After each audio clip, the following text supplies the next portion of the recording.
The morning Marcus Hall drove out to the edge of Coldwater Ridge. The sky looked like it was deciding whether to storm. It had that particular heaviness to it, that gray that is not quite dark enough to call threatening, but not bright enough to call safe. He noticed it the way a man notices things he would normally ignore. The way people notice details when something deep inside them already knows the day is going to matter. Marcus was 41 years old. He was the kind of man that most people would describe as solid, steady, the type of person you could lean on without worrying he would buckle.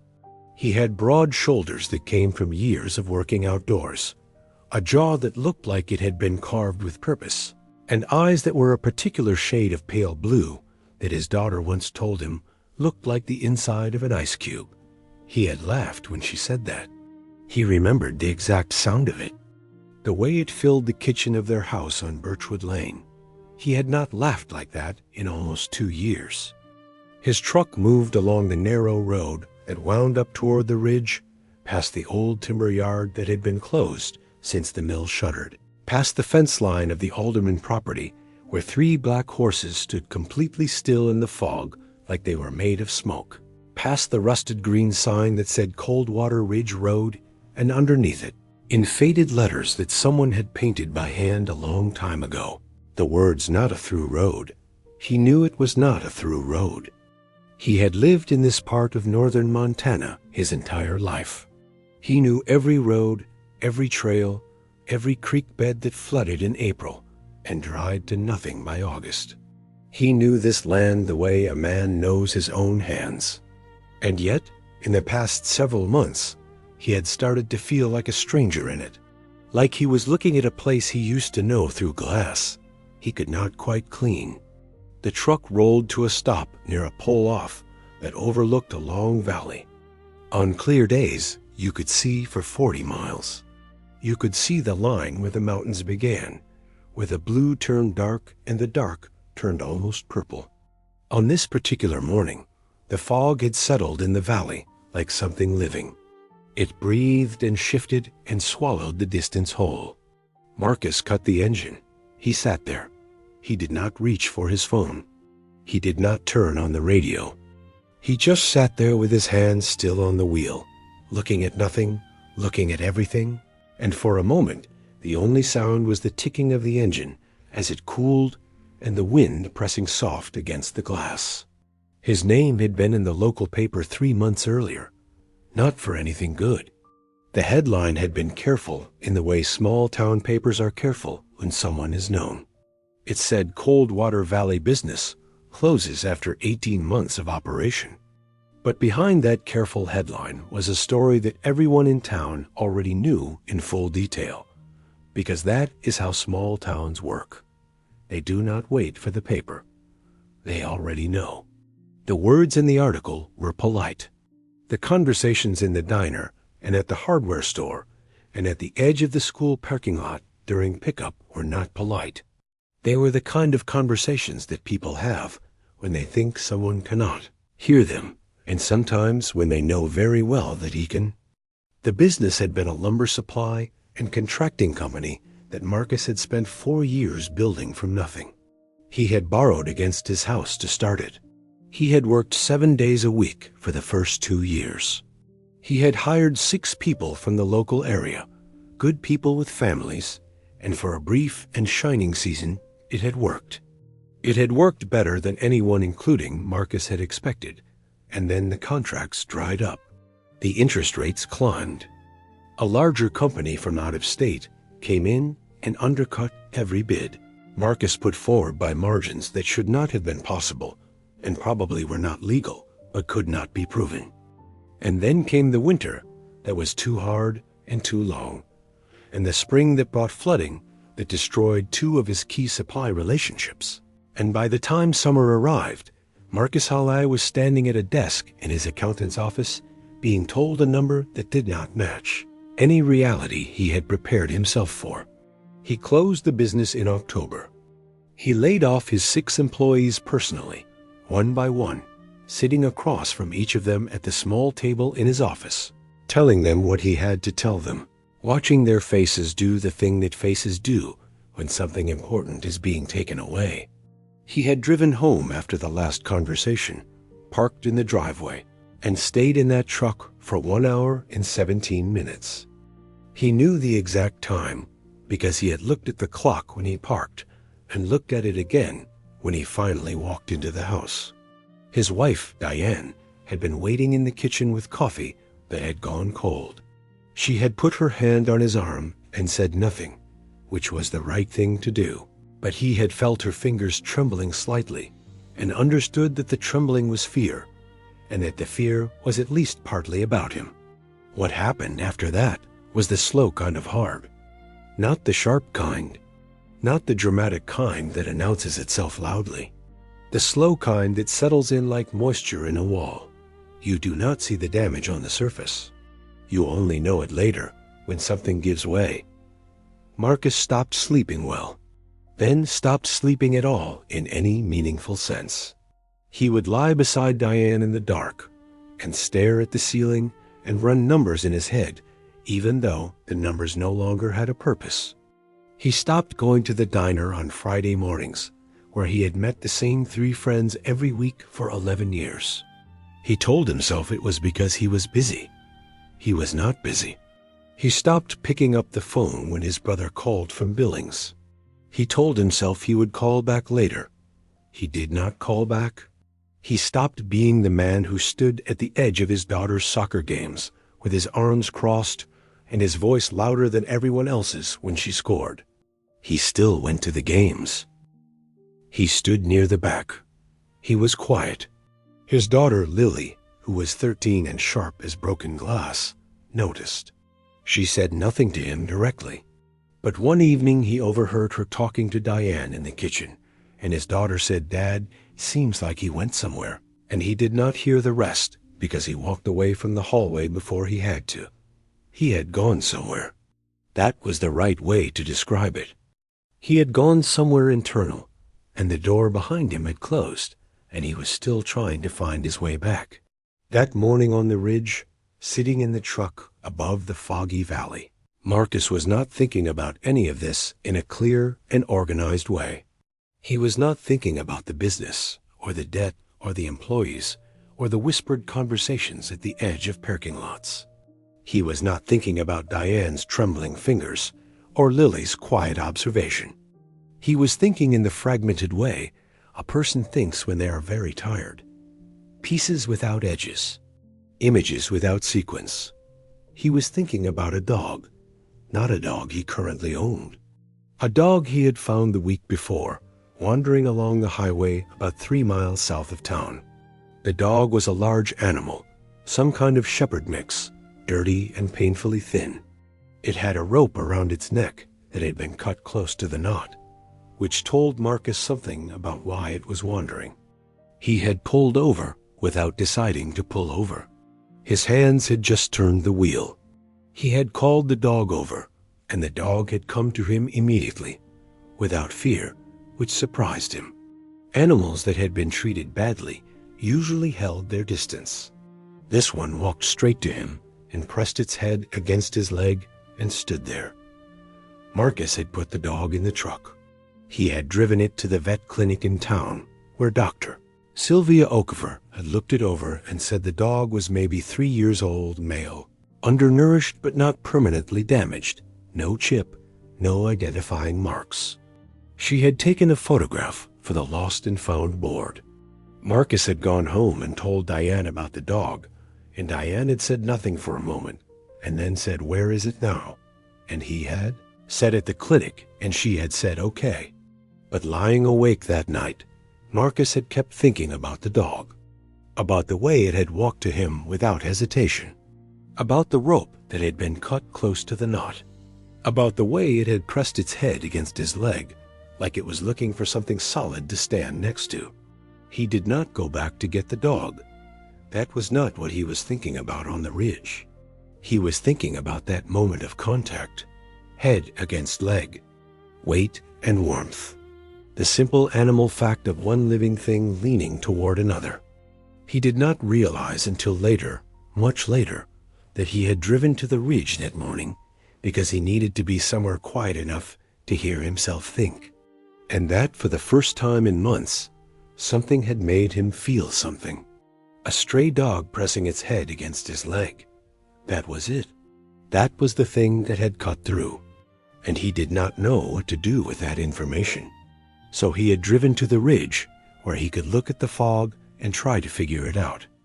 What Marcus did not know, sitting in that truck above the valley, was that the day was about to change in a way that no quiet morning of self-reflection could have prepared him for. He heard it before he saw anything. A sound, distant at first, then clarifying quickly into something specific. High, urgent, coming from below the pull-off, down the slope where the terrain dropped into scrub pine and loose rock before leveling out into a creek bed that ran through the valley floor. He opened the truck door. The sound was a dog barking. Not a casual bark. Not the bark of a dog announcing its presence or claiming territory. This was a different kind of sound. Tight and repeated and directed. The kind of bark that veterinarians and wildlife biologists and anyone who has spent real time with dogs will tell you is a communication with intent. This was a dog saying something specifically and urgently to anyone who would listen. Marcus stood beside his truck and looked down the slope. The fog was thick enough that he could not see far, but the barking was coming from somewhere down in it, maybe 200 yards, maybe a bit more. He stood there for a moment, listening. Then he started down the slope. The terrain was wet and uneven. The grass held the dew from the night before, and the rocks were slick. He moved carefully, angling sideways across the steepest parts, grabbing at the pine branches for balance. The barking continued without stopping, consistent, rhythmic, like a signal. He had been moving for about 4 minutes when he saw the dog. It was standing at the edge of the creek bed, which at this point had narrowed between two rock formations into a channel maybe 8 feet wide. The water was running fast from the spring snowmelt, dark and cold, and carrying a froth of white at its edges. The dog was looking at him, and then looking at the water, and then looking at him again. And then Marcus saw what the dog was standing next to. There was a child in the water, not fully in the water, wedged between two large rocks at the edge of the channel, half in and half out, both arms hooked over the top of the larger rock, face barely above the surface. A small child. A girl, he thought, though in that first moment his brain was not processing details in an organized way. It was simply processing the sight of a child in fast, cold water and generating a single overriding signal that blanked out everything else. He was in the water before he was aware of having decided to move. The cold hit him like a physical blow. The creek was fed by snowmelt from the upper ridge, and even in late spring, it was close to freezing. He lost his footing immediately on the slick bottom, went to one knee, caught himself on the larger rock, pushed upright. The water was at his thighs. He moved against the current toward the child, who he could now see was a small girl, maybe 7 or 8 years old, wearing a red jacket that had turned dark with water. Her face was white. Her eyes were open, and they found his, and he saw in them something that would stay with him for the rest of his life. She was not panicking. She had gone past panic. She was in that place beyond it, that quiet, terrible place where the body has used up all its emergency reserves, and what remains is something very still and very focused. Her eyes found his and held them, and in them he saw something that he could only describe later when telling the story as trust. An immediate and complete and devastating trust. She had been there long enough to go past fear, and on the other side of fear was this, just a small girl holding on to a rock and looking at a man who had appeared out of the fog and trusting without reservation that he would do something. He reached her in 4 steps. He got his hands under her arms, and he lifted, and the current fought him, and the rocks were treacherous, and he went down again, one knee in the water, but he kept her up above the surface, and he pushed toward the bank, and the dog was there now, stepping back from the edge, making room, still barking in that short, urgent way. Marcus got one foot on solid ground, then the other. He pulled himself and the girl up the bank and lay her down on a flat section of rock, and she coughed.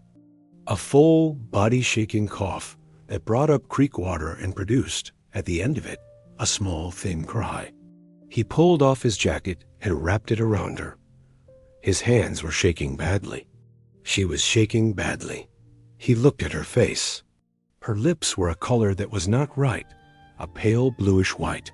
Her skin was ice. Her eyes were still open and still on him. He said his name.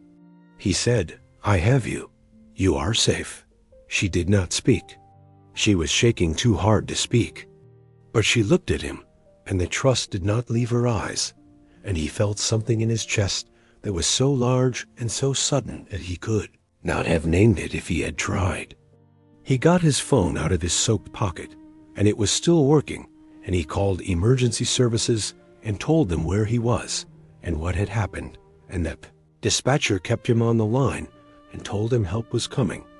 And he sat on that rock in the fog with a child he did not know, wrapped in his jacket, and a dog he had never seen before standing 3 feet away, still watching them both with those steady yellow-brown eyes. And the only sound was the water and the distant call of a bird somewhere up in the fog, and the thin, exhausted breathing of the girl. Her name, he would learn, was Rosie Callahan, 8 years old. She had gone out early that morning before her parents were awake, which was a thing she had apparently done before and been warned against repeatedly, to follow a deer trail she had found the previous week that she had been wanting to explore since then. The trail ran along the ridge and then dropped toward the creek. In the fog, she had lost the trail. She had gone too close to the water. The bank had given way. She had been in that water for just over 30 minutes by the time Marcus heard the dog. Hypothermia in a child that size, in water that cold, in that amount of time, is not a situation that carries very long odds. The doctors at the hospital in Havre, where the helicopter took Rosie after the paramedics arrived, would later be careful in their language about this, but not careful enough to obscure the essential truth of it, which was that another 15 or 20 minutes would very likely have told a completely different story. The dog had led Marcus to her. There was no other accurate description of what happened. The dog had barked in a way that was specifically designed to draw a human toward a specific location. When Marcus had appeared on the slope, the dog had positioned itself where he could see it. It had looked between him and the water. It had led him down the rest of the distance. Whether this represented canine intelligence or canine instinct or some category in between that humans do not yet have the vocabulary to describe precisely, it did not matter. The dog had done what the dog had done, and a child was alive because of it. Marcus did not know the dog.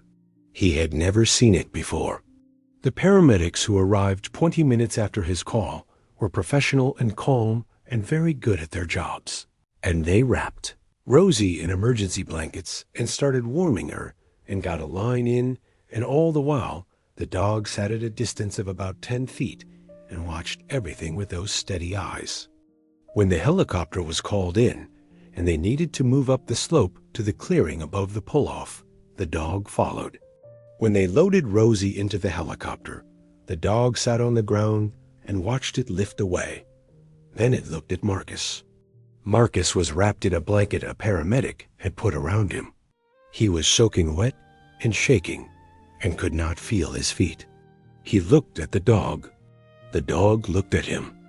The paramedic, a young man named Derek Svensson, who had been doing this job for 6 years and had seen a great many things, looked at the dog and then at Marcus and said, "Is that your dog?" Marcus said no. And then he said, "I do not know whose dog it is."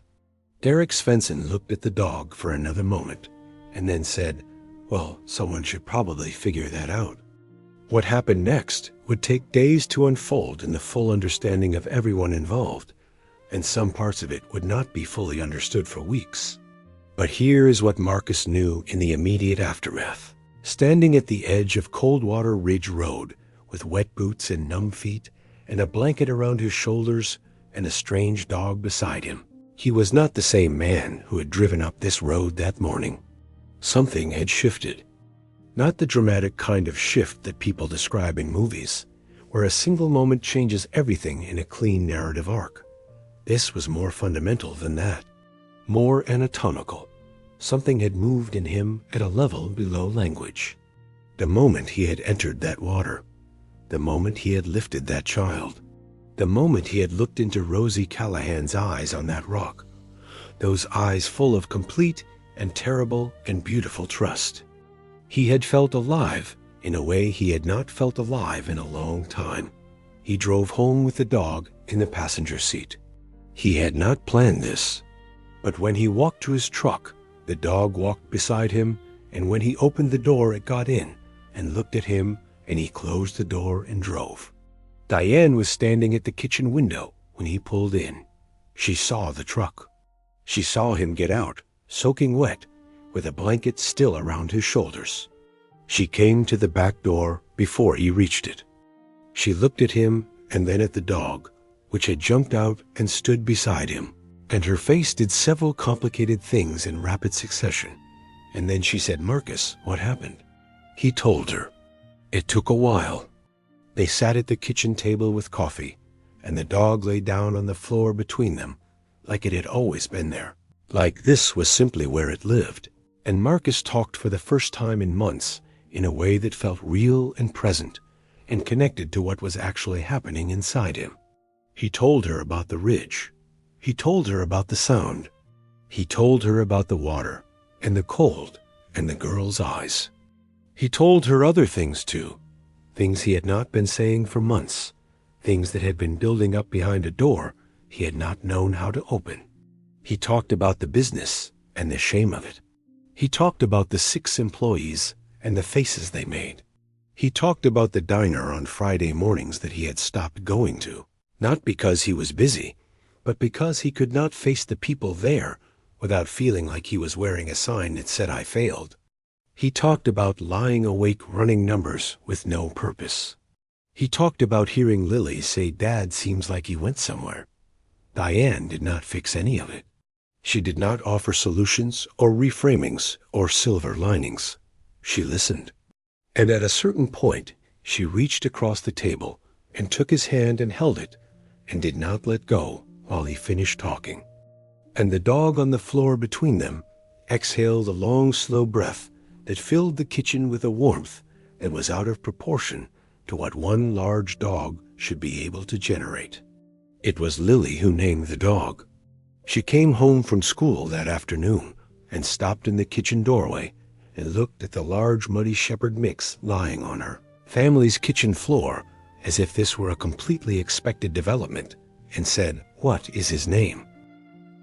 Marcus looked at Diane, and Diane looked at Marcus, and Lily looked between them and then said, "I'm going to call him River." The name stuck, immediately and permanently, which is what happens with the right name. River, the dog who had been found in the creek, who had been standing at the edge of the water when it mattered most, who had pressed its head against a man's leg in a veterinary parking lot a week before all of this happened, as if introducing itself, as if saying, "Hold on, wait, something is coming, stay close." Over the following days, the story spread through Coldwater Valley the way only certain kinds of stories spread, not like gossip, which moves sideways and distorted, but like something important that people needed to share in its full form. The details moved with their shape intact. The fog, the ridge, the barking, the water, the girl's eyes, the dog. Dr. Sylvia Okafor at the veterinary clinic recognized River from Marcus's description. She pulled up the photo she had taken the previous week and confirmed it. Same dog. She mentioned this to 2 clients that day in what she thought was a private capacity. It was not private. By evening, people in Coldwater Valley were talking about the stray dog that Marcus Halle had brought in the previous week, and then the stray dog had come back and saved a child's life. The Callahan family drove to Birchwood Lane on the third day. Thomas and Anne Callahan, Rosie's parents, who had spent 2 days sitting in a hospital room, watching their daughter sleep, and then watching her wake up, and then watching her eat, and then watching her color return, and feeling the particular specific relief of parents who came very close to a door they could not return through and did not go through it. They drove to Birchwood Lane with Rosie, who was wearing her second favorite jacket because a red one had been cut off in the emergency room and would not be worn again. Rosie came up the front walk with her parents on either side and knocked on the door of the Hawley house. Marcus opened it. Rosie looked up at him. She said, "Was it you?" He said yes. She looked at him for a moment, this small girl with her pale face and her dark eyes, and then she looked past him into the house and said, "Where is the dog?" River pushed past Marcus's leg and came to the door, and Rosie's face did something remarkable.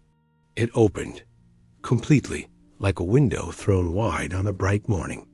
She knelt down and put her arms around the dog's neck, and River stood there perfectly still and let her hold on, and the adults stood in the doorway. In the late afternoon light, and nobody said anything for a while, because there was nothing to say that would improve on what was happening. Thomas Callahan was a quiet man who worked in equipment maintenance for a county contractor and did not say a great deal in unfamiliar situations. But when he shook Marcus's hand at the door, he held it for a long moment and looked at him directly and said, "I do not have words." And Marcus said, "You do not need words." And they both stood there with their eyes, doing what eyes do when the feeling is too large for faces to contain entirely. Anne Callahan was not a quiet woman and did not pretend to be. She cried openly in the kitchen while Diane made coffee, and she said things in a raw, unself-conscious way that later Marcus would remember as some of the most honest speech he had ever heard.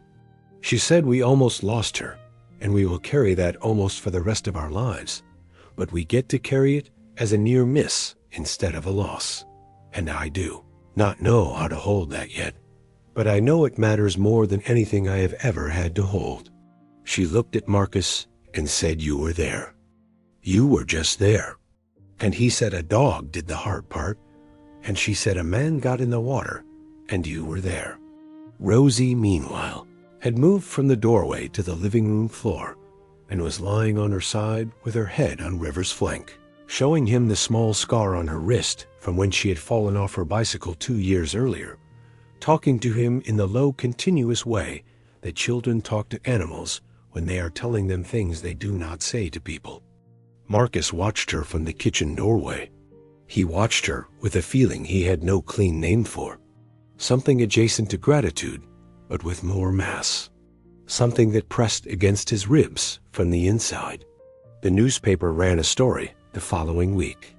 The reporter, a woman named Beth Caraway, who had covered Coldwater Valley for 11 years and knew when a story needed to be told without embellishment, wrote the piece straight. She named Marcus. She named Rosie.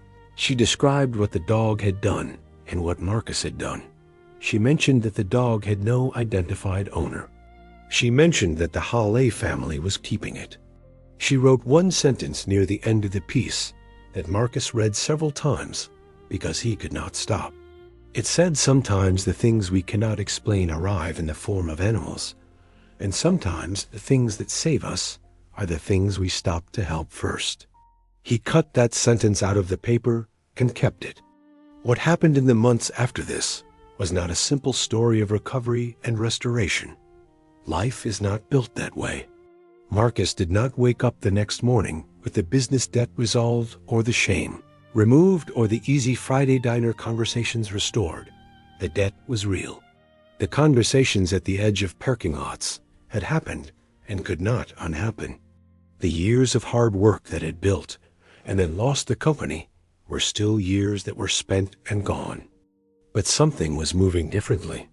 He went back to the diner on a Friday morning, 3 weeks after the creek. He arrived early before his 3 friends. He sat at the usual table and ordered coffee. When his friends arrived, 2 of them walked in together, and the third, a man named Pete Olson, who Marcus had known since they were in the same 7th grade class, stopped in the doorway when he saw Marcus sitting at the table and stood there for a full second before coming in. Nobody said anything about the absence. They talked about a game and about road conditions, and about Pete's ongoing effort to fix a tractor that had been broken, for longer than any tractor should be allowed to be broken. And Marcus sat there in the warmth of that ordinary conversation and felt something that had been clenched in him slowly, incrementally, begin to release. He called his brother in Billings that afternoon. It was a long call.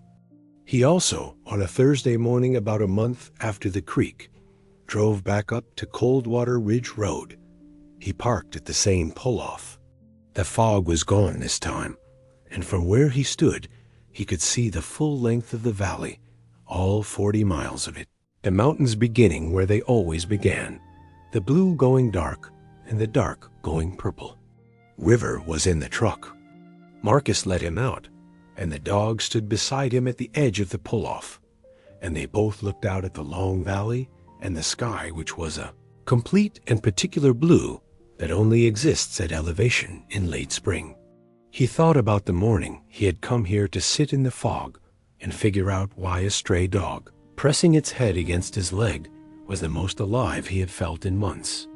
He thought he had an answer to that now. It was not about the dog, specifically. It was about direction, the turning of the wheel without deciding to turn it, the stopping on the side of the road before making the conscious choice to stop. Something in him that was more fundamental than decision-making had recognized need when it saw it and moved toward it before the thinking. Part of him could weigh the inconvenience.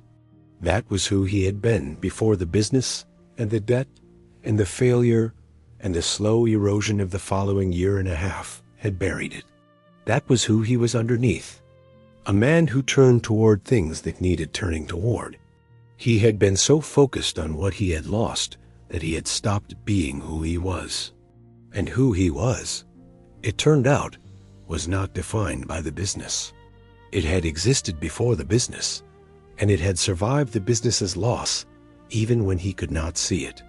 It had gotten in a freezing creek at 6:30 in the morning without consulting his fear or his pride or his balance sheet. That was not nothing.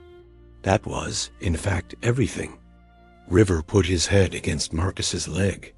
Standing at the edge of the ridge, with the full valley spread before them, the dog leaned its weight against the man's thigh in that same gesture, that same press of warmth and solidity that had been the first fracture in the long, dark season. Marcus put his hand on the dog's head. He stayed like that for a while. He did not have a plan yet. The plan would come later.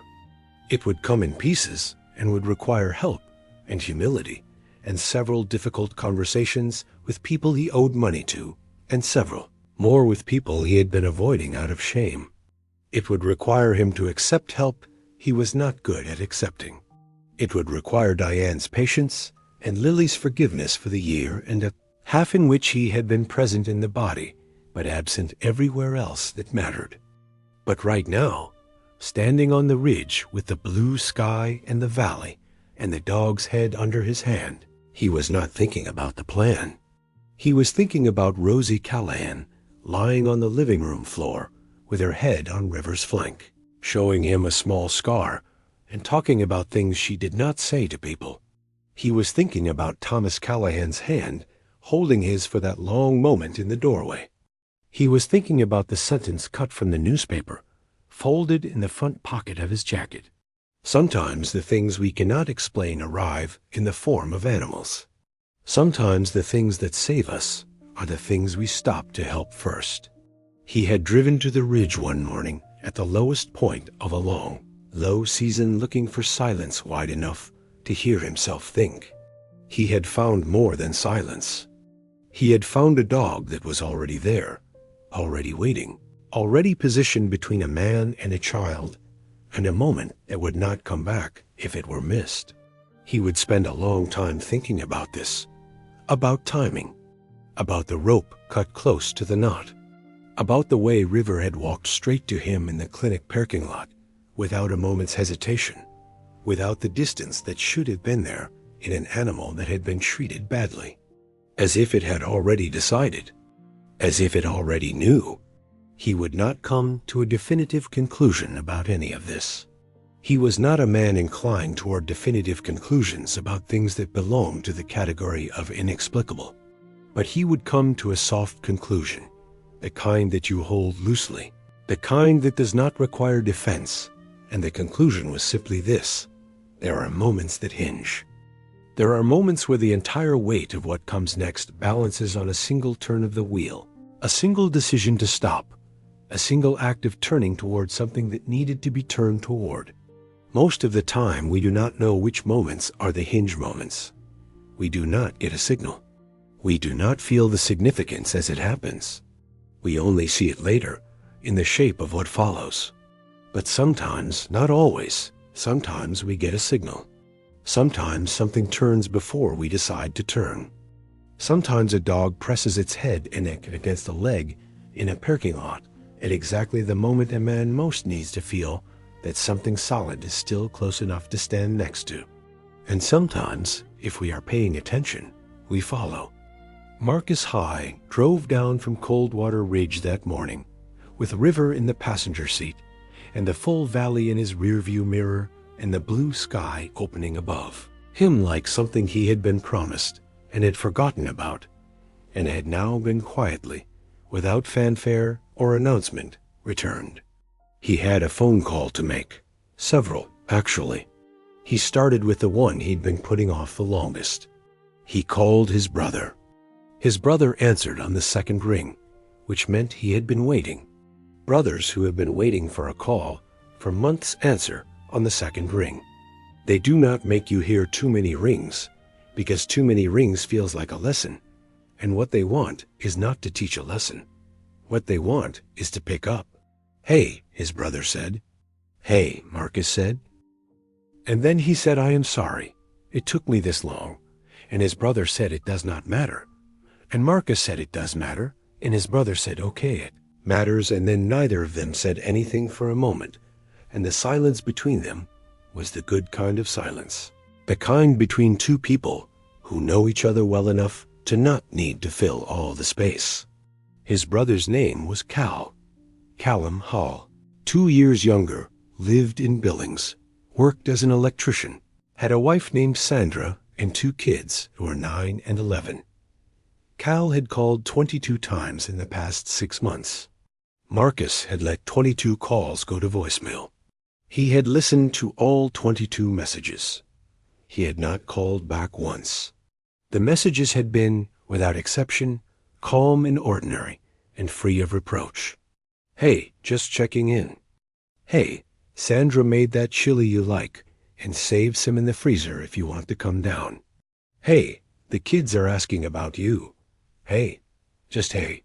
31 times in 6 months, in 22 voicemails, Cal had said hey without blame or pressure, or the specific guilt-producing inflection that people sometimes use when they want you to know that they know you are avoiding them. He had said hey the way you say hey to someone you love who is going through something hard and who you are simply making sure knows the door is open. Marcus told him about the creek. He told him about River. He told him about Rosie Callahan lying on the living room floor, showing the dog her bicycle scar. He told him about Thomas Callahan's handshake and Ann Callahan crying in the kitchen. He told him about the ridge and the fog and sitting in the truck above the valley, trying to figure out why a stray dog had been the first thing to cut through the numbness. Cal listened the whole way through. He did not interrupt. When Marcus finished, there was a pause, and then Cal said, "That is one of the most Marcus Holley things I have ever heard." And something in Marcus broke open in a clean and useful way, not the kind of breaking that destroys, the kind that allows. He laughed. Not the polite social kind of laugh, not the performed kind, the real kind, the kitchen-filling kind, the kind that his daughter had once said sounded like the inside of an ice cube, which was a description that Marcus had not understood at the time, but now, suddenly, he thought he understood completely. It was clear, it was pure. It had something in it that cut through. He laughed, and River looked at him from the passenger seat with those steady yellow-brown eyes, and then River did the thing that dogs do when a person they have chosen laughs genuinely for the first time in a long time, which is to say, River wagged his tail with a slow and certain authority, as if to say, yes, that is correct. That is what I was waiting for. That is the one. Marcus wiped his eyes and kept driving. The valley rolled out on either side of the road. The mountains were fully visible now. The blue at their edges had gone the dark and particular purple that only happens on the best days, the days when the air is clear enough to see to the full distance, the days that make people who live in Montana understand, in the gut-level way that bypasses words, why they live in Montana. He had 3 more calls to make that day. The first was to Pete Olson, not because Pete was the one he owed the most to, but because Pete was the one he had avoided the longest, and because there is wisdom in doing first the thing that requires the most from you, before the day gives you reasons not to. Pete picked up on the first ring. Of course he did. Pete said, "What are you doing Friday?" And Marcus said, "Having breakfast," and Pete said, "Good." The second call was to a man named Ray Tatum, who had been one of the 6 employees Marcus had laid off in October. Ray was 53 and had worked in the lumber supply business for most of his adult life, and had been with Marcus from the 2nd year, which was the year the thing started to work. Marcus had not called Ray in the months since the closure, because every time he had looked at Ray's name in his phone he had felt the particular weight of that specific face at that specific table. The face Ray had made when Marcus had told him. Ray picked up on the 3rd ring. Marcus said, "Ray, this is Marcus Holly." There was a pause. Then Ray said, "Yeah, I know who it is." Marcus said, "I wanted to call and say I'm sorry. That I should have called sooner. That I have been thinking about the people I let down and thinking about you specifically. And I know sorry does not change anything, but I wanted to say it directly." Another pause. Then Ray said, "Marcus, do you know what I told my wife the night after that conversation in your office?" Marcus said, "No." Ray said, "I told her that I had just been laid off by the best boss I ever worked for, and that if I ever had a chance to work for him again, I would do it in a minute." And she said, "Ray, that is a funny thing to say about losing a job." And I said, "Well, it is a funny situation." Marcus held the phone without saying anything. Ray said, "Where are you with things?" And Marcus said, "I am at the beginning of figuring that out." And Ray said, "Well, when you get further along, let me know." The 3rd call was the hardest. The 3rd call was to a man he owed money to, a man named Gordon Price, who had been a silent investor in the company and who had lost a significant amount in the closure and who had every right to be angry, and who had, in the months since, been pointedly silent in a way that was itself a kind of communication. Marcus had no solution to offer Gordon Price. He did not have a plan. He did not have a number, or a timeline, or a restructured proposal. He had nothing to offer except directness and accountability and the simple act of not hiding from it anymore. Gordon answered. Marcus said, "Gordon, this is Marcus Holly, and I am calling because I have been avoiding this call, and I should not have been, and I want to talk to you directly." Gordon Price was 60 years old and had been in business for 35 of those years, and had made and lost money in various measures across all of those years, and had developed across that span of time an extremely accurate sense for when a person was telling him the truth versus when a person was managing him. He listened to Marcus for about 2 minutes, and then he said something that Marcus had not expected. He said, "I know you did not run that thing into the ground on purpose, Marcus." He said the market moved against you, and the winter moved against you, and that company from out of state moved against you, and there are losses that are no one's fault and losses that are someone's fault, and I have known you long enough to know which kind this one was. He said I would like to have lunch and talk about this like adults, and I would appreciate you not avoiding that lunch for another 6 months. Marcus said, no, I will not avoid it. And he meant it. He pulled into the driveway on Birchwood Lane at 10 minutes past noon. The house looked the same as it always had, the white paint and the green shutters and the 2 large pines on either side of the walk that Diane had planted the year they moved in, because she said a house needs trees. It needs something with deep roots to mark that it is worth staying in. The trees were large now. They had been worth the staying. River jumped out of the truck and walked to the front door as if he had been doing this his whole life, which in all the ways that mattered now, he had. Lily was home early from school. A half day for some reason Marcus had noted and then forgotten.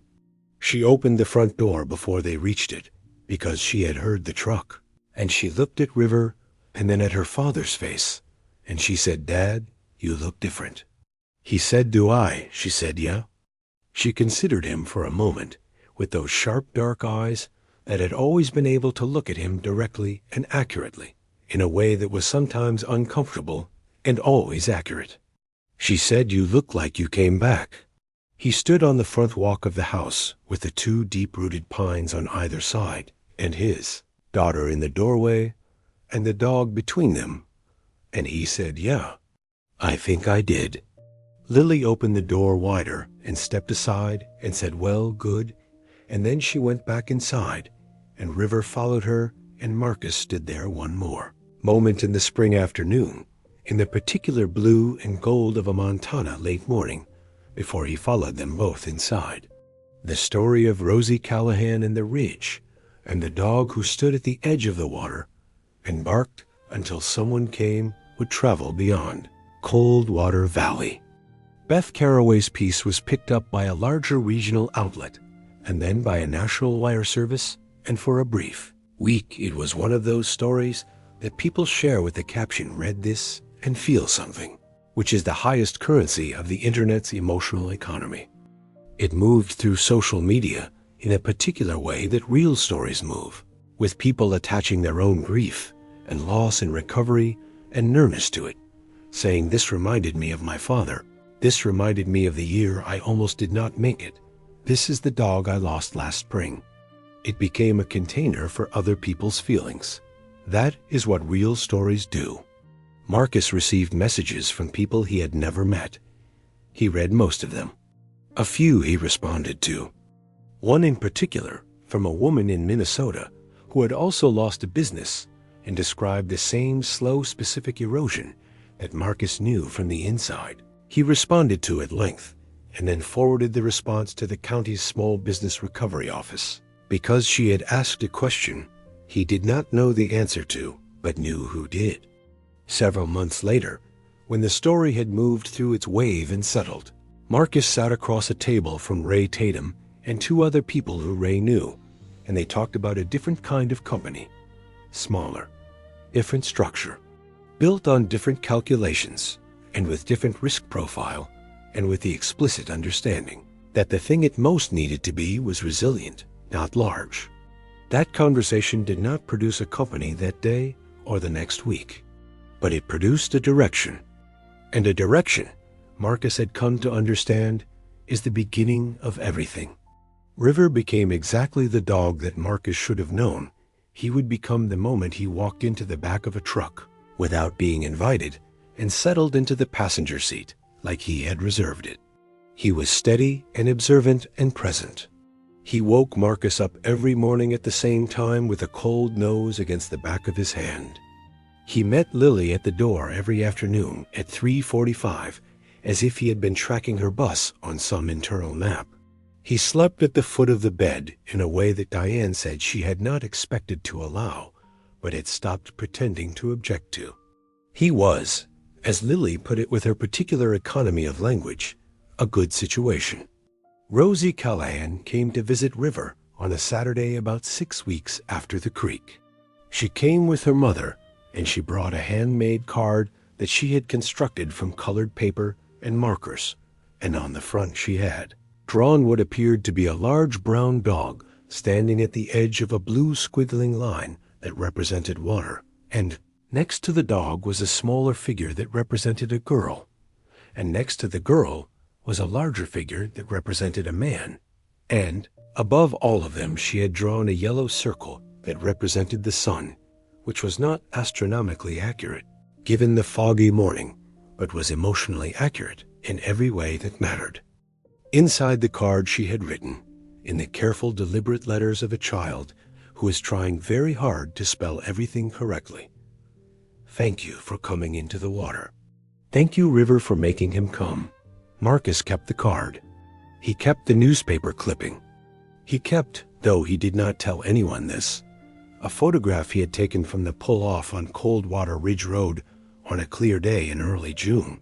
The valley fully visible, the mountains in full definition, the sky the particular blue that bypasses words and goes straight to something older and deeper in the chest. In the photograph, River is visible in the lower left corner. He is looking out at the valley with the same steady attention he brought to everything.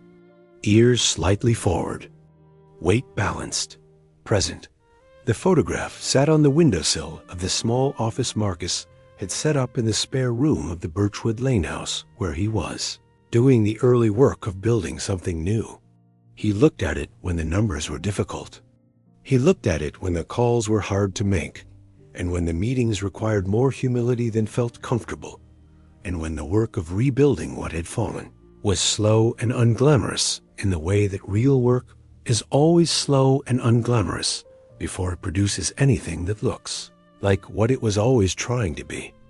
He looked at it and thought about direction, about turning toward things, about the moment before the decision when the hands are already moving.